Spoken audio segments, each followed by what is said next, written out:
Assalamualaikum warahmatullahi wabarakatuh. Pada materi kali ini, saya akan menjelaskan mengenai proses menulis item ya dalam sebuah skala psikologi.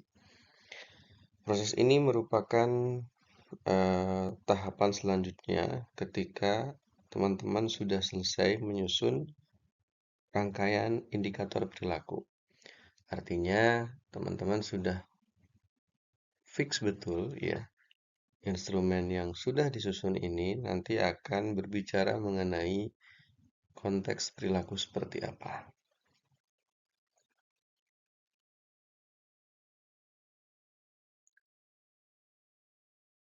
Apa sebetulnya item secara konsep ya?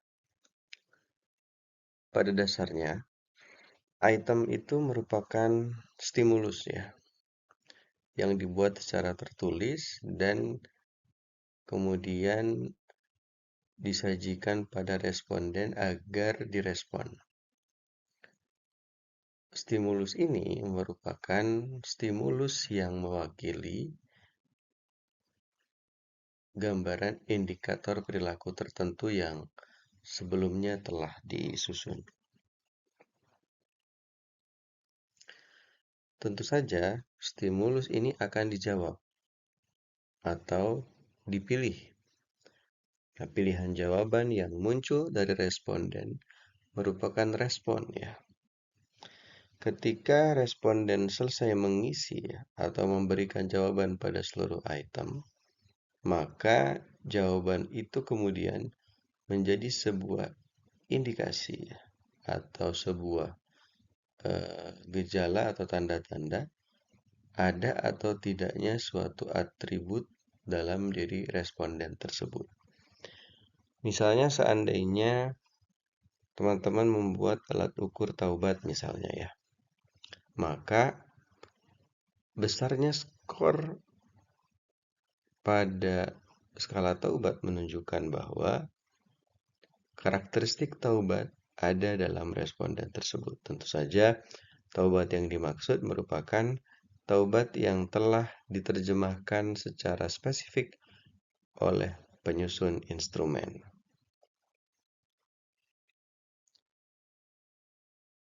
Pada dasarnya, ketika responden sedang mengisi ya, mereka seharusnya tidak tahu ya jawaban mana yang bagus gitu.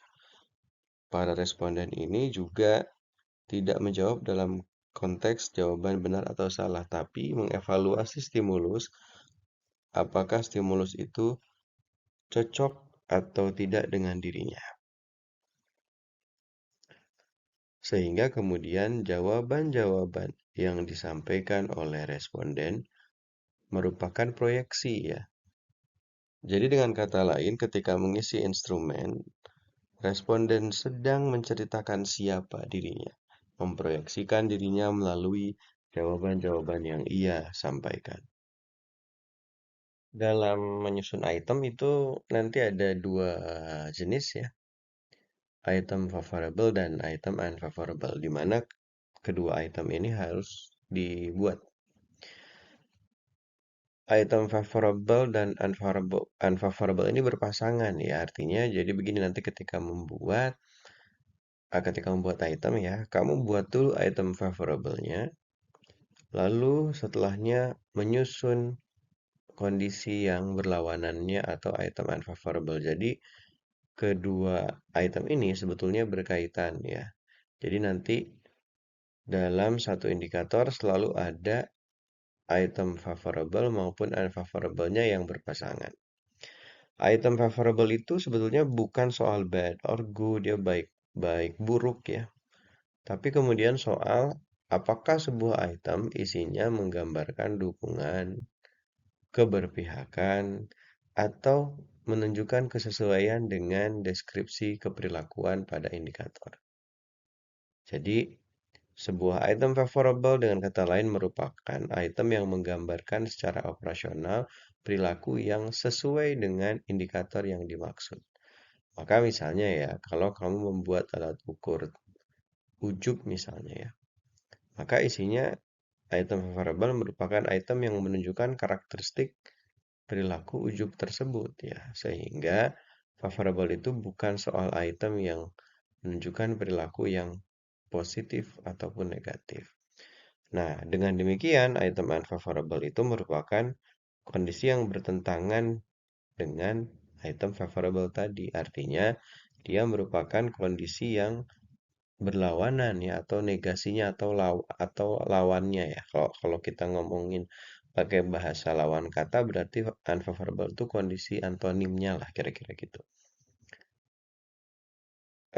Kenapa kemudian ini penting ya? Nah, pada dasarnya begitu ya. Indikator itu kan arahnya favorable. Artinya indikator yang kamu buat mengarahkan pada perilaku sesuai dengan instrumen yang disusun. Kalau kamu menyusun instrumen ikhlas misalnya ya, maka indikatornya merupakan hal-hal yang favorable terhadap eh, konstruk ikhlas tersebut.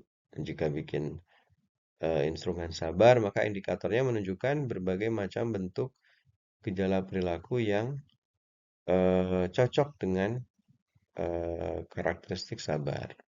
Nah, item unfavorable itu ada sebetulnya dirumuskan atau disusun untuk menghindari stereotip jawaban. Artinya apa?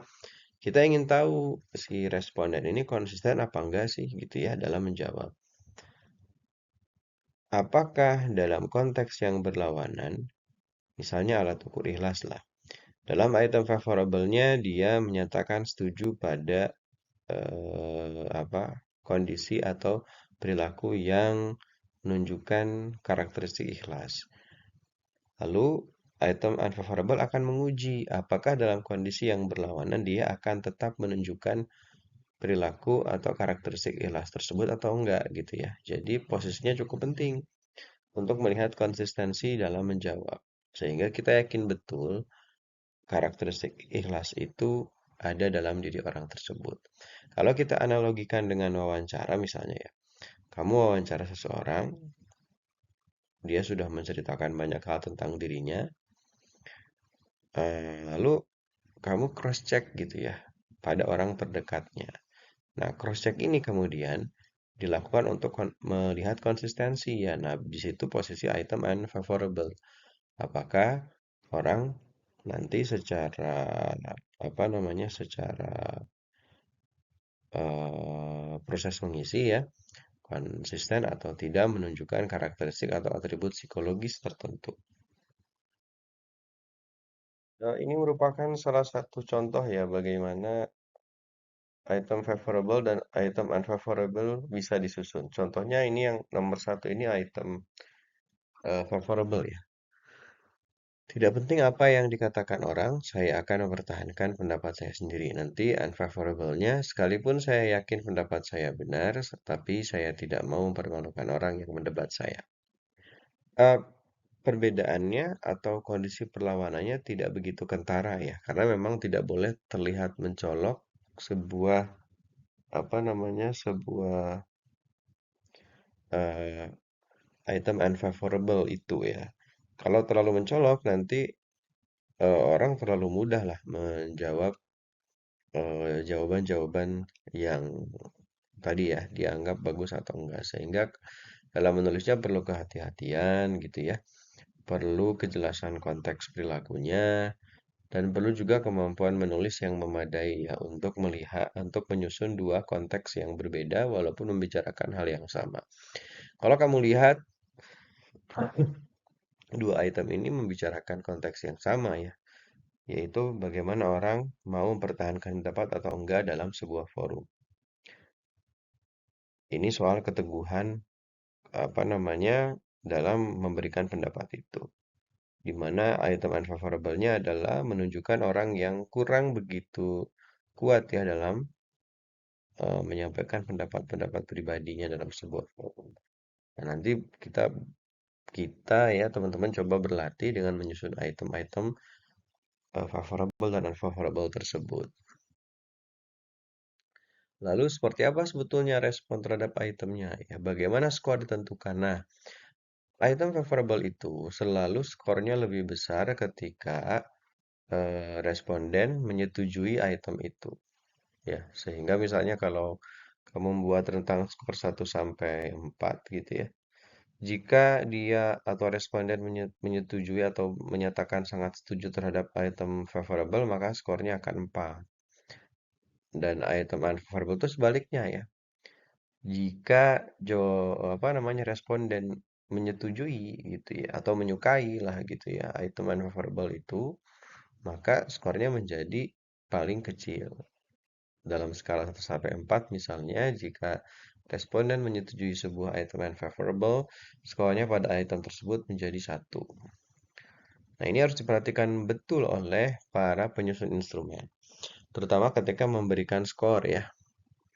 Jadi harus di reverse skornya ya, diputar gitu. Dari 1 sampai 4, kemudian dalam item unfavorable menjadi 4 sampai 1 misalnya. Ini juga perlu ketelitian nantinya ya dalam scoring. Walaupun misalnya menggunakan bantuan Google Form dalam penyusunan instrumen, tetap kamu harus cross-check ulang ya.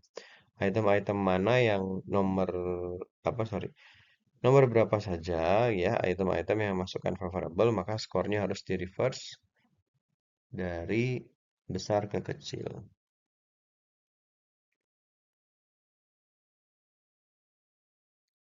Nah, respon orang atau respon responden itu seperti apa sih? Responnya selalu dua ya, antara positif dan negatif. Nanti variasinya bisa misalnya 5 pilihan ya, sangat tidak sesuai sampai ke sangat sesuai atau yang menunjukkan variasi 7 pilihan misalnya ya. Tentu saja semakin banyak itu akan melahirkan jawaban yang lebih eksplisit ya, bukan eksplisit, sorry, jawaban yang lebih detail gitu. Orang memposisikan dirinya di rentang yang mana dalam konteks negatif dan positif ini atau dalam konteks kesesuaian dan ketidaksesuaian ini. Nah, ini alternatif. Walaupun umumnya sih para penyusun instrumen biasanya ambil mudahnya saja ya dengan mengambil area ya atau diferensiasi yang 5 saja. Eh, Selain soal kesesuaian atau ketidaksesuaian, respon juga bisa soal apakah responden itu cukup intens mengalami sebuah kondisi yang diceritakan pada item ya, sehingga pilihannya menunjukkan frekuensi. Maka dalam item itu hindari menggunakan kata-kata yang sifatnya frekuensi ya, misalnya menuliskan saya selalu. Nah, tidak usah muncul di item tapi munculkan dalam pilihan respon jawaban di yang ada dalam instrumen. Nah, ada juga petunjuknya ya. Jika jika responnya berupa frekuensi, maka tidak menggunakan respon tidak pernah atau selalu gitu ya. Kenapa? Karena konteks tidak pernah dan selalu itu mengesankan frekuensi yang mutlak gitu, yang sangat mungkin orang apa ya, tidak tidak penuh intens menunjukkan perilaku tersebut sehingga nanti paling tingginya bisa hampir selalu atau hampir tidak pernah. Nah, ini nggak perlu disingkat ya. Kalau dengan bantuan Google Form kan, kamu misalnya pakai interval itu tinggal nulis hampir selalu dan hampir tidak pernah. Nanti sisanya tinggal rentang angka saja. Karena itu format yang tersedia dalam Google Form. Atau bentuk lain misalnya tidak sesuai netral sesuai ini yang sangat sederhana ya, 3 pilihan atau ada juga sebetulnya yang 2 pilihan.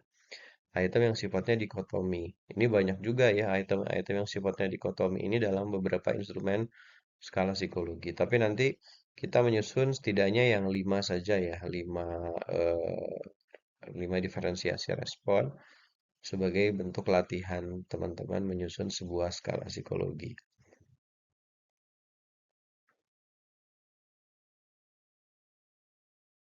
Dalam bentuk yang lain ada juga yang menggunakan diferensiasi semantik diferensial ya. Jadi ada kutub positif, ada kutub negatifnya. Kalau dalam Likert scaling yang tadi dibahas adalah Likert scaling ya. Strongly agree atau strongly disagree. Jadi ke kanan berarti sangat kuat menyetujui, ke kiri sangat kuat tidak menyetujui. Dalam bentuk lain ada yang namanya semantik diferensial ya. Tapi semantik diferensial ini perlu merumuskan karakteristik di sisi positif maupun karakteristik perilaku di sisi negatif. Sehingga contohnya ini. Ini adalah contoh respon yang menggunakan semantik diferensial. Memang ini kajiannya lebih rumit ya. Karena misalnya kamu harus merumuskan karakteristik perilaku atau karakteristik sifat yang ada di kutub sebelah kiri maupun kutub sebelah kanan. Dan itu untuk proses instrumen saat ini memang belum disarankan ya. Jadi ini hanya sebagai eh, informasi atau pemahaman teoritis saja.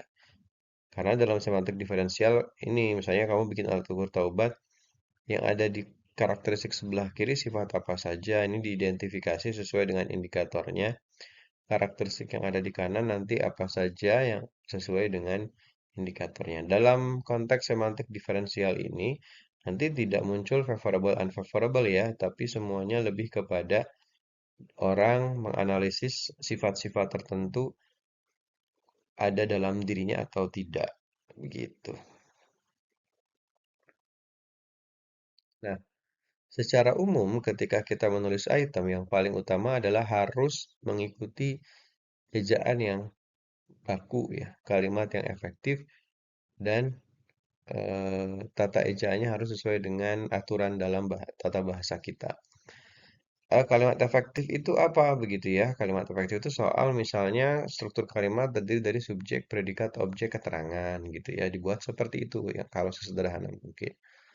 Eh, Maka kemudian kamu harus membuka tata ejaan dalam bahasa Indonesia ya, yang sudah pernah belajar dalam mata kuliah bahasa Indonesia, misalnya dibuka kembalilah materinya ya, karena salah satu skill peneliti itu kan skill menulis ya, skill bahasa, sehingga itu menjadi penting untuk dibuka lagi. Kemudian item itu tidak boleh menimbulkan multitafsir ya, misalnya ini nih, saya akan menjadi pendengar yang baik bila ada karyawan yang mengeluh. Nah, maksudnya di sini tuh harus tegas bicara pendengar yang baik saja. Dengan adanya kalimat bila ada karyawan yang mengeluh, maka ini tidak lagi menyangkut karakteristik pendengar yang baik gitu. Tapi karakteristik biasa saja gitu kan memang wajar kalau ada yang mengeluh kita dengarkan gitu. Jadi tidak langsung merujuk pada karakteristik pendengar itu. Nah, nanti ketika membuat item, silakan hati-hati betul ya, jangan sampai menimbulkan multitafsir. Eh, Item itu bukan menulis ulang indikator ya. Misalnya indikatornya cemas akan kesepian setelah pensiun. Itemnya tidak boleh menjadi saya merasa cemas akan kesepian. Jadi tidak menulis ulang, tapi menurunkan sebuah indikator ke dalam konteks perilaku. Menurunkan ya bahasanya ya. Membuat sesuatu yang lebih konkret operasional. Contohnya ini, kalau indikatornya cemas akan masa depan atau cemas akan kesepian setelah pensiun, maka dapat ditulis, saya sulit berkonsentrasi dengan pekerjaan bila mengingat pensiun yang sudah dekat. Kamu bisa lihat perbedaan antara bagian yang merah dan biru ini, di mana bagian biru merupakan turunan dari indikator. Sehingga saya tekankan sekali lagi, merancang indikator bukanlah merancang item bukanlah menulis ulang indikator.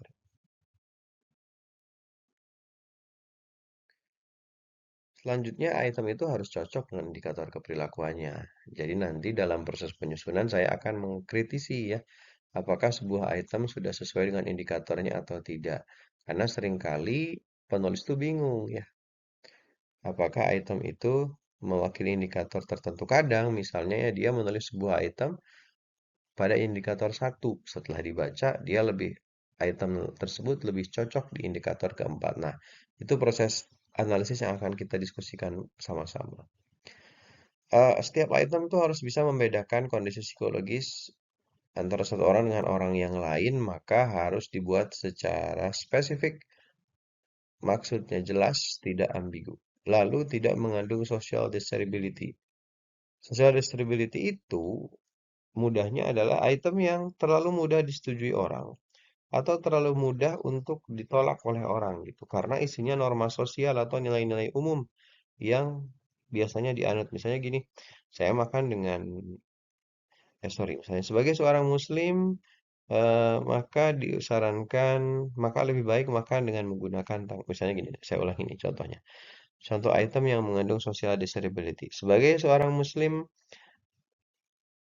saya lebih mengutamakan makan dengan tangan kanan. Nah, otomatis item itu akan disetujui kan? Tidak mungkin ada seorang muslim yang tidak setuju dengan pernyataan itu. Kenapa setuju? Karena itu norma ya. Makanya item itu tidak boleh bicara norma sosial, tapi harus bicara tentang perilaku spesifik tertentu sesuai dengan konteks yang akan dibuat.